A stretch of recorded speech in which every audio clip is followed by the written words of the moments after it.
अनाथालय, वृद्धाश्रम, पुनर्वसन केंद्र अशा विविध माध्यमातून गरजू, असहाय्य, एकाकी लोकांना मदतीचा हात देण्याचं काम अनेक सामाजिक स्वयंसेवी संस्था करत असतात। मात्र वैयक्तिक स्तरावर समाजकार्याची जाणीव होणं हे सुद्धा तितकंच महत्त्वाचं आहे।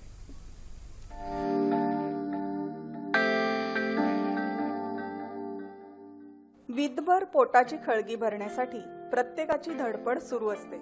मात्र शरीर थकलं की पोटाची भूक भागवण्यासाठी दुसऱ्यावर अवलंबून राहावं लागतं। कधी नोकरी व्यवसायानिमित्त मुलं परदेशी गेल्यामुळे, तर कधी जवळ असूनही मुलांकडून दुर्लक्षित राहिल्यामुळे वृद्धापकाळ अनेकांना असह्य होतो।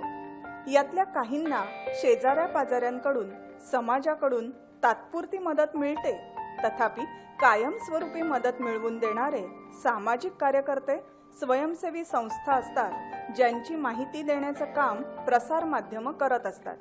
दूरदर्शनही याला अपवाद नाही।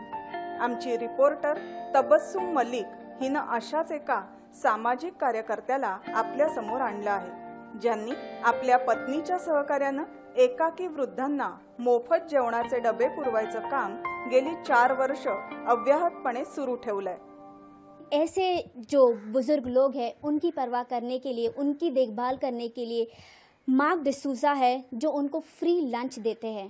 किस तरह उन्होंने ये अपनी शुरुआत की, इस काम की, ऐसी क्या चीज़ थी जिसने उनको प्रेरित किया ये काम करने के लिए? समाजकार्याची नुसती आवड असून चालत नाही, तर त्यासाठी लागते दुर्दम्य इच्छाशक्ती, कामाचं सुनियोजन आणि आपण समाजाचं काहीतरी देणं लागतो ही भावना।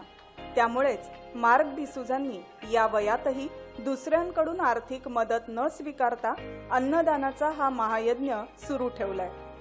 वृद्धांना त्यांच्या आरोग्याच्या तक्रारी लक्षात घेता कशा प्रकारे आहार लागेल याची पुरेपूर काळजीही डिसूजा घेतात, हे लाभार्थी कुमार चड्डा यांच्या प्रतिक्रियेतून आपल्या लक्षात येईल। हमें बहुत अच्छा लगता है और इनका खाना भी बिल्कुल घर के खाने जैसा है, ना उसमें ज़्यादा नमक, ना मिर्ची, ना ज़्यादा तेल। तो ऐसा लगता है जैसे बहुत सादा सीधा खाना है, और वो खाना खा के हम लोगों को किसी भी प्रकार का शरीर पे या मन पे विकार नहीं आता और हम एकदम स्वस्थ महसूस करते हैं। डिसूजा यांना त्यांच्या या आगळ्या वेगळ्या सामाजिक कार्यासाठी अनेक पुरस्कारांनी सन्मानित करण्यात आलं आहे। समाजसेवा ही त्यांच्यासाठी केवळ सेवा राहिली नसून ते एक व्रत झालंय।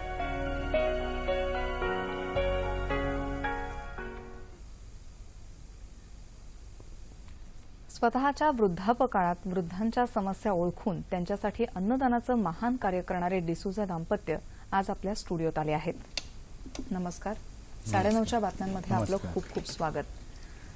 तुम्ही हे जे काही वृद्धांना डबे पुरवण्याचं काम करत आहात त्याबद्दल आधी तुम्हाला खूप शुभेच्छा आणि तुमच्या कार्याला सलाम।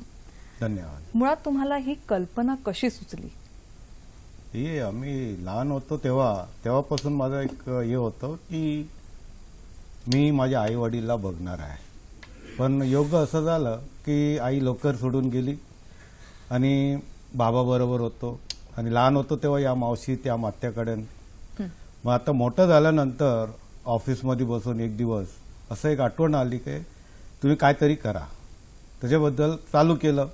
मिसेसला विचारलं, बायको बोलली वयस्कर लोकांना जेवण पाच, ते चांगलं काम आहे।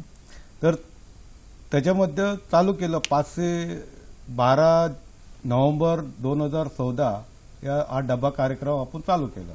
5 ते 6 होते, आज जवळजवळ 50 लोकांना आपण जेवण देतोय, तर दुपारी 11 ते 3 वाजतापर्यंत। बरोबर। म्हणजे खरं मॅडम तुम्ही यांना हे सुचवलं, तुम्हाला ही कल्पना कशी सुचली आणि तुम्ही तुमचा किती सहभाग आहे आणि कशा प्रकारे तुम्ही हे कार्य करताय? नाही, त्यांनी जेव्हा मी ट्युशन देते, मुलांना शिकवते, तेव्हा मी आलं ऑफिसमध्ये आणि त्याने मला सांगितलं काय मला काहीतरी करायचं, आई लहानपणापासून वारली आणि आता मला काहीतरी करू शकते, मी काहीतरी करू शकते। तर मी सांगितलं काय करायचं, तर त्यांनी सांगितलं मी विचार करते काय सिनियर सिटीजनला जेवण द्यायचं। बरोबर। त्यासाठी तुमचा कसा काय म्हणजे तुमचा सहभाग कसा होता? ही कल्पना सुचली ही खूपच त्यांनी जेव्हा हे कल्पना केलं, त्यांनी विचारलं, तर मी सांगितलं ठीक आहे। तर माझ्याकडे 7-7.5 काहीतरी पैसे होते, मी 5, त्यांनी सांगितलं मी हे सगळे सेटअप करणार, नंतर मी करणार। मी सांगितलं नाही, 5,000 त्यांना दिलं आणि सांगितलं 5,000 घे आणि सुरू कर. आणि 2-3 दिवस नंतर आम्ही भाईंदरमध्ये जाऊन ते टिफिन घेतलं आणि 6 माणसाचं लोक मला आठवण होते काय, कधी पण माझ्या ऑफिसमध्ये कोण पण वृद्ध येतात, हे प्रॉब्लेम झालं ते प्रॉब्लेम झालं. तर तेव्हा मी सांगितलं, त्यांना विचारलं तुम्हाला मिस्टरने असं सुरू करणार आहे तुम्हाला तर चांगलं आहे, आम्हाला तर ते कोणी येत पण नाही आणि चपाती बनवायला आम्हाला खूप त्रास होते. तर 6 डबापासून आम्ही सुरू केला. बरोबर. आणि बाई ठेवलं होते, बाई आमच्या घरी स्वयंपाक करत होते. तिला विचारलं आम्ही थोडं पैसे जास्त देणार, तू करू शकते काय? तिने सांगितलं हा, तिचं नाव गीता होते. ती सांगितलं मॅडम मी करू शकते. तर तिला जास्त पैसे देऊन ते सुरू केलं. अच्छा सर, मी तुम्हाला विचारेन की मुळात मध्ये ही जी डबा पुरवण्याची जी सेवा तुम्ही सुरू केली ती मोफत आहे, तर यासाठी तुम्ही कसं म्हणजे तुमची अरेंजमेंट कशी करता, कुठून सगळं? त्या अरेंजमेंटमध्ये आपल्याकडे क्रिस्टल केअर सर्व्हिस म्हणून आहे, प्लस आम्ही प्रॉपर्टीमध्ये आहे. आता सध्या आपल्याकडे पैसे तर चालतच आहे, आपल्यामधून आपण द्यायचा प्रश्न आहे. आता द्यायचं आपल्याकडे मन असलं तर द्यायला काय प्रॉब्लेम नाही, पण द्यायचं नाही आहे तर मग कुठून देणार आहे? पहिले त्या गोष्टी लोक काय बोलतात, एवढा महागाई आहे, हा डब्बा कसा देतोय? पण तिथे वरचा पण बसलाय देव, तो बघतोय का एवढा मेहनत करतोय, आपण पण त्याला मदत करावे. लोक येतात मदत करायला, पण आपल्याला तसं नकोय. पण कोणीतरी काय आणून दिलं तर आपण घेऊ, आपल्याला पैसे जमा करून ठेवायचा नाही आणि वरती घेऊन जायचं नाही. त्यासाठी पैशाचा प्रॉब्लेम मध्ये आजपर्यंत आला नाही. आता 4 वर्ष झाली. आता बेबी माझा नोव्हेंबर 14 5 वर्षाची होणार आहे. त्यासाठी मी एकदम आनंदाने बोलतोय की पैशाचा काय प्रॉब्लेम नाही, आजपर्यंत व्यवस्थित काम चाललेलं आहे. बरं, मग सर तुम्हाला आणखी एक प्रश्न असा आहे की या तुमच्या कार्यात समाजाकडून तुम्हाला कसा काय पाठिंबा मिळतोय? समाजाकडून आतापर्यंत काय हेल्प आला नाही, पण आम्हाला असं पैशाची हेल्प नकोय. कोणीतरी तांदूळ घे, डाळ घे, अशी वस्तू आणून दिला तर चालेल. का पैसे घेऊन मला आपल्याला करप्शन नको व्हायला पाहिजे. आणि आपण वरचं बघतोय, आपल्याला देव बघतोय का हा व्यवस्थित इमानदारीने काम करतोय का नाही. बरोबर, ही महत्वाची गोष्ट आहे. म्हणजे तुम्ही त्यांच्याकडून पैशाच्या ऐवजी तुम्ही फंड कशा म्हणजे धान्य किंवा कशा स्वरूपात मदत घेता? समजा एखाद्याची खूपच इच्छा असेल मदत करायची, एखादा असलं कोणी बोललं तर बाबा काय नाही 500-1000 रुपये घे माझ्याकडून, माझ्या वडीलचा श्रद्धा आहे तर तरी पैसे जेवण पाहतात तर म्हणलं ठीक आहे चला, त्यांचं पण आपण नाव ठेवू, त्यांचं पण त्याला मन ठेवायसाठी तर आपण काम करू. पण असं नाही काय जास्ती पैसे आल्यानंतर आपण पण करप्शन मध्ये जाऊ, काय असं नको. काय आम्ही जाऊन काम करा आणि आपण घरी बसू. आता आपला पर्सनल इंटरेस्ट आहे त्याच्यामध्ये की सगळं वयस्कर लोकांना व्यवस्थित बघावे. वयस्कर झाल्यानंतरच माहिती पडतं वयस्कर काय आहे, त्याच्या अगोदर काय नाही.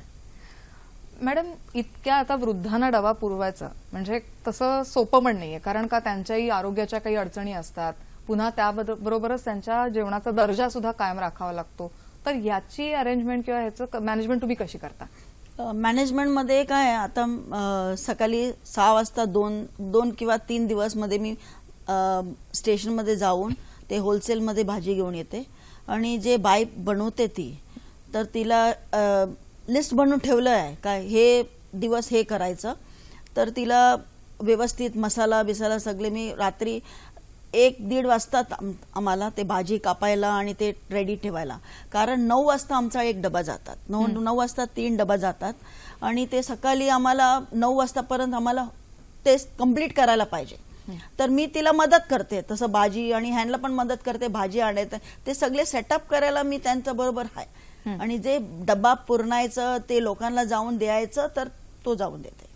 अच्छा, म्हणजे डिस्ट्रीब्युशनची जबाबदारी हे सर पार पडतात. सर एकटेच करतात का तुमच्याबरोबर आणखी कोणी मदतीला आहे? मुलगा पण आहे, आपला मुलगा आहे तो आपल्या आयसी कॉलनी करतोय. आम्ही बार कांदरपाडा, दहिसरला, योगीनगर, रुस्तमजी, बोरोली स्टेशन पर्यंत जातोय. आपला 2 डबे अंधेरीला जातो, 1 डबा महिम पर्यंत जातोय. आता इथपर्यंत आलेला आहे. तर माझा एक अपेक्षा आहे की सगळ्या स्टेशनवर मागणी सुद्धा होय, सगळे वयस्कर लोकांना रात्री झोपताना जेवण भरपूर भेटावे. आणि कोणाकडे नसलं तर आपल्या डिसुजाला आठवण करा, आम्ही पोहोचवणार त्यांना डबा. पण मग या आता गेली 4 वर्ष तुम्ही हे काम करता आहात, तर कोणी असा गैरफायदा घेतल्याचं वगैरे एखादं उदाहरण तुमच्या काही होतो? एक घटना असं घडलंय की तो बोलला मला आजीला डबा पाहिजे आणि स्वतः डबा खायचं. अच्छा. 2 दिवसानंतर मला माहिती पडलं हा डबा खातो, आजी खात नाही. तेव्हा डबा बंद करून टाकला. अशी पण येतात लोक, पण ते पचत नाही. काय देव बघतोय, बरोबर. आम्ही इमानदारीने काम करतोय, देव बघतोय का हे लोक इमानदारीने करतात आणि दुसरे लोक गैरफायदा घेतात. मॅडम, तुम्हाला आता अगदी एक महत्वाचा प्रश्न असा की जर एखाद दिवशी जर बाई तुमची कामाला नाही आली तर तुम्ही पर्यायी व्यवस्था कशी करता? हा, ते पण आलं होते. आणि जेव्हा मी उठली सकाळी 6:30 वाजता ट्युशनला जाते, माझं ट्युशन सुरू होते 6:30 वाजता. तर 6:30 वाजता मी ट्युशनला गेली आणि नंतर माझा नातू पण होते आणि मुलगीचा कामवाली बाई ती पण नव्हते आणि मुलगी कामावर झाला. तर मी 7:30 वाजता 1 तास ट्युशन करून आली. तर मिस्टरने सांगितलं आता ती आली नाही दुसरी बाई, कारण ते पहिला बाई होती ती गेली. तर आता काय करायचं? तर मी फटाफट सुरू केलं. ते तयार तर झालं होते, फक्त ते पीठ मोलायचं होते. तर पीठ मला मोलायचं मला खूप त्रास होते पहिल्यापासून. तर मिस्टरला सांगितलं तुम्ही पीठ मलून द्या आणि फटाफट आपण करूया. म्हणजे पदर खोचून तुम्ही त्या कामाला सुरुवात करतात. अच्छा, आपल्याकडे वेळ फार कमी आहे, फक्त तुम्ही एक समाजाला काय तुम्ही संदेश द्याल तुमच्या या कार्याच्या माध्यमातून? संदेश असा आहे की आजच्या जे युथ लोक आहे, लहान लोक, त्यांना एक संदेश असा आहे की वयस्कर आपल्या घरी जे आहे आजूबाजूला आहे त्यांना बघावे. कोणाकडे ते अडचण आहे, काही औषध आणायचं, काही डब्बा नाही, जेवण नाही, काहीतरी प्रॉब्लेम असेल त्यांना जाऊन एक 10-15 मिनिट बसाव, बोलू. आज आपल्याला डीडी चॅनलनी, सह्याद्री चॅनलनी आपल्याला इथे बोलवून एवढं मोठं सरकार केलेलं आहे की हे शब्द आपण पुरा मुंबई, पुरा महाराष्ट्रामध्ये देऊ. काय वयस्कर लोकाला चांगला करून बघा, ते आपले आई वडील आहे. एकदा हात पकडून आपल्याला चालायला शिकवलं, आज ते लोकला सोडायचं नाही. हे माझं एक विनंती आहे सगळ्या लोकांना. आज तुम्ही हे जे कार्य करताय त्यासाठी तुम्हाला अनेक शुभेच्छा. तुम्ही आज तुमचा आदर्श ठेवून जर कोणी याच्यातून स्फूर्ती घेऊन हे काम सुरू केलं तर ते आपल्याला हवंच आहे. आजची ही काळाची गरज बनलेली आहे.